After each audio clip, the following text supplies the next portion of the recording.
All right, you beautiful people. Here is 5 things that I think every entrepreneur probably needs to hear. You're going to want to keep these in mind on those long, hard, lonely days when you feel like giving up, of which there are going to be very, very many. Number one is your best is not good enough. Sorry, I hate to break it to you, but you don't get to just show up and do your best and then, collect the awards. There are no participation awards in entrepreneurship. You have to do what is required. Unfortunately, there is almost always a gap between your best and what's required. And this means that you're going to spend the majority of your time feeling like you're in over your head. And the truth is, you probably are. But that's okay, because this is how you learn to swim. Or you don't, but that's a different story for a different day. Now, learning to figure things out as you go, that's an entrepreneurial superpower. The secret to success in business is to realize that you, as the founder, are almost always the biggest constraint. And again, this is because your best is not good enough yet. And all your hopes and dreams as an entrepreneur hinge upon that last word, yet. You can get better, you can improve, and your job as the entrepreneur is to continually remove the constraints. Keep leveling up, keep moving until your best does become good enough. And then the game is going to move that ceiling, and then you're going to fall behind again. And you're constantly going to be thinking, my best is not good enough, and it's true, it's not, but that's okay, you can improve. And I believe in you, so keep going.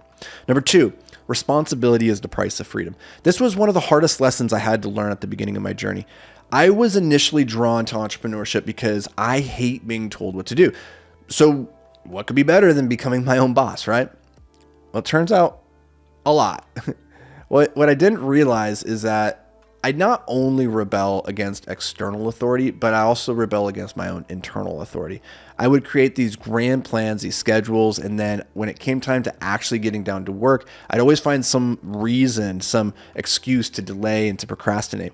It turns out I was a really lenient boss when it came to, holding myself accountable. Simply put, I lacked self-discipline. Now, if you want to be the master of your destiny, if you want to be the captain of your soul, then that means taking full responsibility for everything that happens in your life and your business. Nobody is coming to save you. It's just you. Number 3, if it were easy, it wouldn't be worth doing.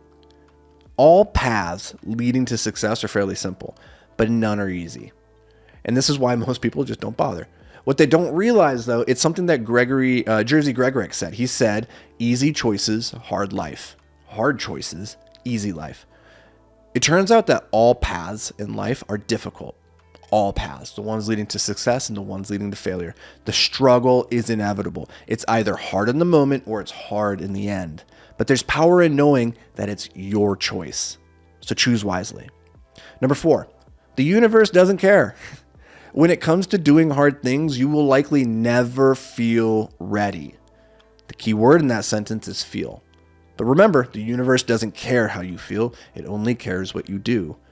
So go suck it up, Buttercup, and go do the doing. Number 5, it's probably going to be okay. Humans are fantastic at imagining worst case scenarios. And again, this is because we are evolutionarily designed to assume worst case scenario. It kept our ancestors alive on the savannah. Thankfully, though, most of these massive failures that can occur in the current day, they are the exception. They're not the rule. Now, you will probably fail in a spectacular way. And that doesn't sound like a good thing, but I assure you it is. Because regardless of which path you choose in life, it is going to be hard and failure is inevitable. The key is to simply avoid the catastrophic failures that take you out of the game entirely.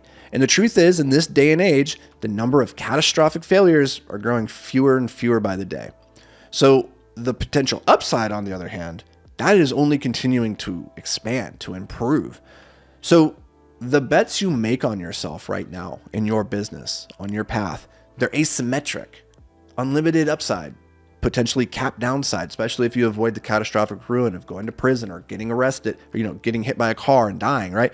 You avoid those things, the upside is potentially infinite. Even if you go bankrupt, you can always start again. You can always rebuild. Like there's the risk of failure here. It's not game ending in most cases. So on a long enough time frame, I believe everything is going to work out. So I hope these bring you some solace on your entrepreneurial journey, because I know it can be long, it can be hard, it can be difficult. As we just pointed out, failure is inevitable. You're going to feel like you don't know what you're doing the whole way, and somehow you have to just figure it out. But I believe in you. I know that you can do it, so keep with it. Don't give up, because remember, you can't win if you don't start. You can't lose if you don't quit. We'll see you in the next episode.